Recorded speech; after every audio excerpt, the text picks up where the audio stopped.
Hello 12th class. Welcome back on Saran classes. Student, जैसा कि आपको पता है प्रीवियस क्लास के अंदर हम डिस्कस कर रहे थे बिजनेस स्टडी के चैप्टर नंबर 6 को, जो कि है हमारा स्टाफिंग।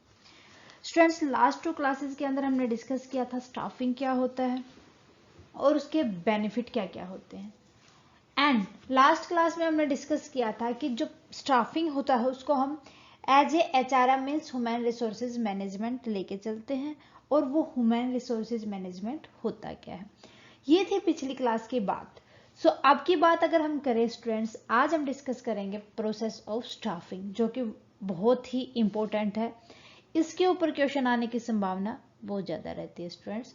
सो इसको परफेक्टली करना है, एक एक पॉइंट को समझना है, एक एक प्रोसेस को अच्छे से समझना है। करते हैं आज की क्लास स्टार्ट हमारी।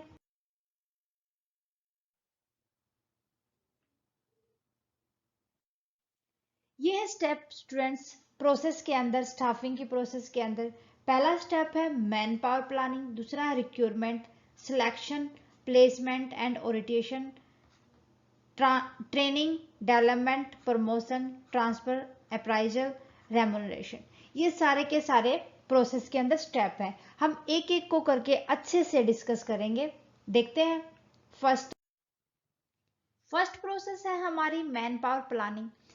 सबसे पहले स्टूडेंट्स, ऑर्गेनाइजेशन में स्टाफिंग करने के लिए पहले यही देखा जाता है कि फोरकास्ट किया जाता है कि हमारी ऑर्गेनाइजेशन को अब कितने हैं हमारे पास एम्प्लॉय और फ्यूचर में कितने मैन पावर की और नीड होगी।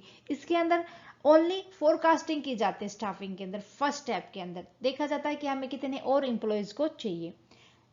एस्टिमेट लगाया जाता है कि कितने मैन पावर की रिक्वायर है और प्रेजेंट में हमारे पास से कितनी मैन पावर है। मैन पावर प्लानिंग में खाली फोरकास्टिंग और डिटर्मिनेशन करेंगे मैन पावर के बारे में। देन आफ्टर सेकंड आता है स्टेप रिक्रूटमेंट। मैन पावर की प्लानिंग के हिसाब से हमने सोच लिया, हमने आइडिया लगा लिया, फोरकास्ट कर लिया कि हमें इतने और एम्प्लॉय की नीड है। मान लो हमें 100 एम्प्लॉय की और नीड है, तो उसके लिए स्टूडेंट्स ऑर्गेनाइजेशन इनविटेशन फॉर्म भेजती है डिजायरेबल कैंडिडेट को सोशलिट करके, मीन्स सोसाइटी के अंदर ही। और जो रिक्रूटमेंट है इसके अंदर सबसे पहले तो एप्लीकेशन इनविटेशन भेजा जाता है उनको, जितने भी डिजायरेबल कैंडिडेट हैं आए और अप्लाई करें हमारी ऑर्गेनाइजेशन में। देन उसके बाद एक पॉजिटिव प्रोसेस होती है ताकि एक प्रोस्पेक्टिव एम्प्लॉयज को वो सर्च कर सके, मिल सके उन्हें, और फिर उनको जो जॉब के लिए जिन्होंने अप्लाई किया है हमारी ऑर्गेनाइजेशन के अंदर उन्हें स्टिमुलेट करती है, सीरियल वाइज लगाती है। उसके बाद स्टूडेंट रिक्रूटमेंट प्रोसेस के अंदर जो एप्लीकेशन फॉर्म आए हैं उनको पूल किया जाता है। देन आफ्टर उनमें से देखा जाता है कि कितने अट्रैक्टिव मैक्सिमम नंबर एप्लीकेंट हमारे पास आए हैं जिनको हम सिलेक्ट कर सकते हैं। मान लो हमें 100 एम्प्लॉय की मैन पावर की नीड थी, 100 एम्प्लॉय की नीड थी, तो ये तो है नहीं कि 100 ही अप्लाई करेंगे। आ गई उनके लिए 1000 के लिए एप्लीकेशन। तो उन 1000 में से हम अब सर्च करेंगे रिक्रूटमेंट के अंदर कि कौन से ज्यादा डिजायरेबल है। मान लो 150 को हमने इनविटेशन भेज दिया, आए और प्लीज इंटरव्यू दे के जाए। सो ये प्रोसेस होती है रिक्रूटमेंट की। देन आफ्टर आता है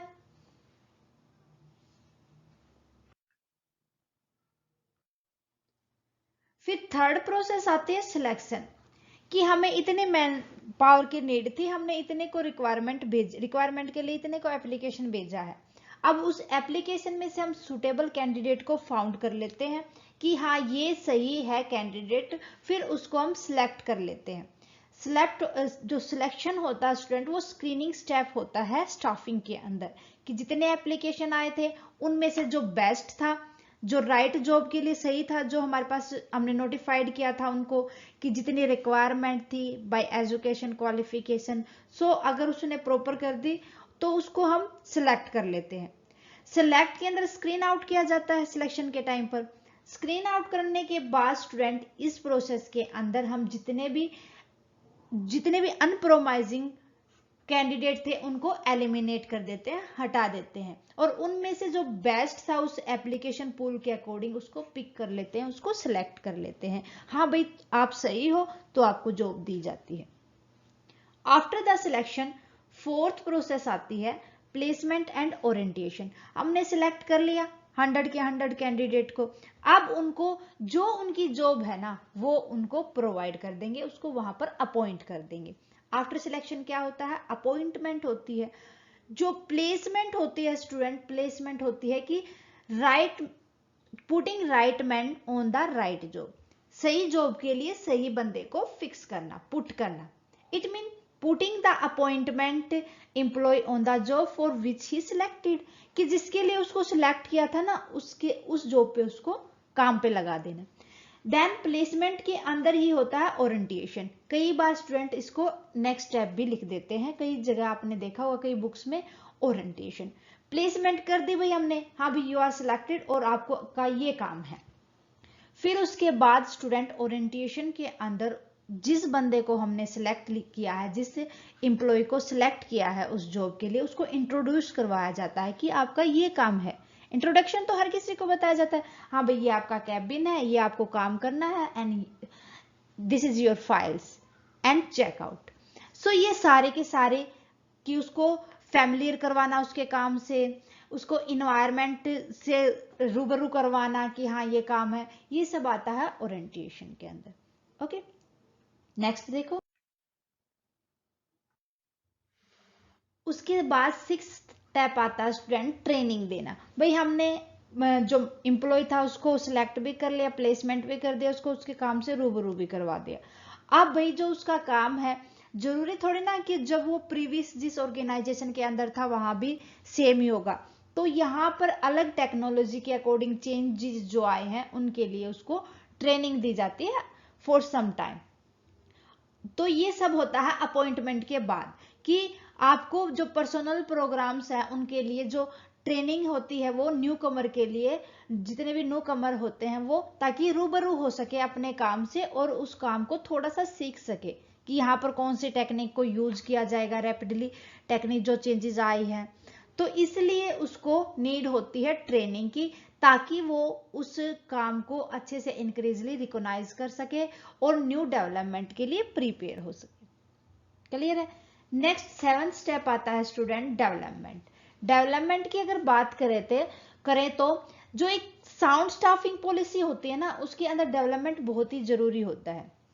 कि भाई हमने देख लिया ट्रेनिंग देने के बाद कि हाँ भाई ये एम्प्लॉय सही है, अच्छे से काम करेगा, अब उसको हायर रिस्पॉन्सिबिलिटीज प्रोवाइड कर देते हैं, हायर रिस्पॉन्सिबिलिटीज प्रोवाइड कर देते हैं। सो ये वैरायटी ऑफ जॉब के अंदर जो उसके चेंजेस आए हैं वो प्रोसेस ऑफ डेवलपमेंट कहलाती है, कि भाई हाँ उस एम्प्लॉय ने इतना डेवलपमेंट किया इसलिए हमने उसकी रिस्पॉन्सिबिलिटीज को हायर कर दिया। देन आफ्टर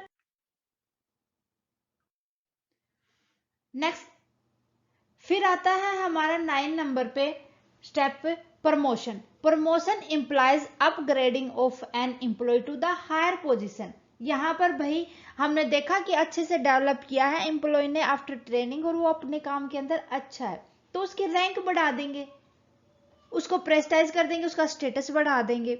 सो जनरली ये कंसिस्ट करके चलता है कि उसको एम्प्लॉय को हायर जॉब दी जाए क्योंकि वो हायर रिस्पॉन्सिबिलिटीज के लायक हो गया है। सो उसका प्रमोशन कर दिया जाता है।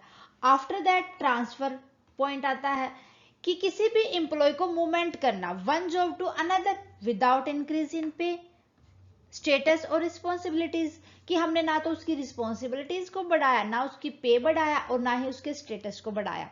हमने क्या कर दिया, उसको एक जॉब से दूसरी जॉब पे लगा दिया। यूजुअली क्या होता है स्टूडेंट्स कि इसमें डिफरेंट काम दिया जाता है, एम्प्लॉयज को जब ट्रांसफर किया जाता है तो डिफरेंट ब्रांच के अंदर और डिफरेंट काम दिया जाता है।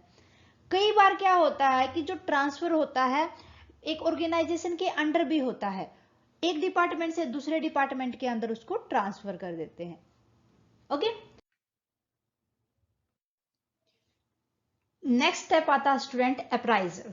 अप्राइजल हम का मतलब होता है उसको मतलब थोड़ा सा बढ़ावा देना काम के लिए, कि यहाँ पर अप्राइजल के अंदर नॉर्मली देखा जाता है इसी चीज को ट्रैक करते रिकॉर्ड करते हैं कि एक एम्प्लॉय का बिहेवियर कैसा है, उसका काम के प्रति एटीट्यूड कैसा है, वो एम्प्लॉय ओपिनियन कैसी रखता है काम के लिए अपनी जॉब के प्रति।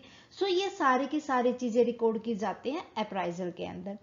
अप्राइजल ऑफ एम्प्लॉय का मतलब होता है कि ये देखना है कि कोई भी एम्प्लॉय वो कितना एफिशिएंटली अपने काम को परफॉर्म करता है, अपनी जॉब को अच्छे से करता है।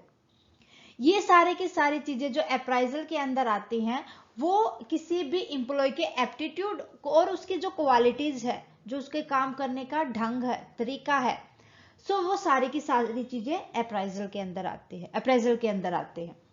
फिर आता है स्टूडेंट रेमुनरेशन। रेमुनरेशन होता है, कंपनसेशन होता है जो कि मॉनेटरी वे में होता है, जब किसी भी एम्प्लॉय के काम की परफॉर्मेंस के अकॉर्डिंग उसको पे किया जाता है। मीन्स उसको जो सैलरी वगैरह दी जाती है, अगर उसने काम अच्छा किया है तो उसको मॉनेटरी अगर कोई भी रिवॉर्ड पे किया जाता है। This is given according to the nature of job, skilled and unskilled, physically और मेंटली। ये हो सकता है जितने भी मॉनेटरी होते हैं, इंसेंटिव्स होते हैं, उनकी फॉर्म में ही, कि एम्प्लॉय को पैसे दे दो भाई, हाँ उसने इतना अच्छा काम किया है तो उसको इतना एक्स्ट्रा पे किया जाएगा, उसकी मतलब बोनस वगैरह हम पे कर देंगे। सो स्टूडेंट्स, ये थे स्टेप्स प्रोसेस ऑफ स्टाफिंग के। उम्मीद है कि आपको अच्छे से समझ आएंगे स्टूडेंट। इसी उम्मीद के साथ मिलते हैं नेक्स्ट क्लास में स्टाफिंग के कुछ और नए टॉपिक के साथ। स्टूडेंट्स, क्लास अच्छी लगे तो प्लीज लाइक करना ना भूले और ज्यादा से ज्यादा स्टूडेंट्स के को ये क्लासेस आप फैला दे, ताकि जिस तरीके से आपको बेनिफिट मिल रहा है उनको भी ये बेनिफिट मिल सके। Thank you students. अगर आपका कोई भी किसी भी पॉइंट से रिलेटेड डाउट है, प्लीज आप कमेंट सेक्शन में लिख दें। जितना जल्दी पॉसिबल होगा आपके डाउट को क्लियर किया जाएगा। और स्टूडेंट्स, आपसे रिक्वेस्ट है, अगर आपने अभी तक चैनल को सब्सक्राइब नहीं किया है तो प्लीज सब्सक्राइब कर ले, अच्छे अच्छे कमेंट करें जिस तरीके से आपको क्लास अच्छी लग रही है, और क्लास को लाइक करें। थैंक यू स्टूडेंट्स, मिलते हैं नेक्स्ट क्लास में।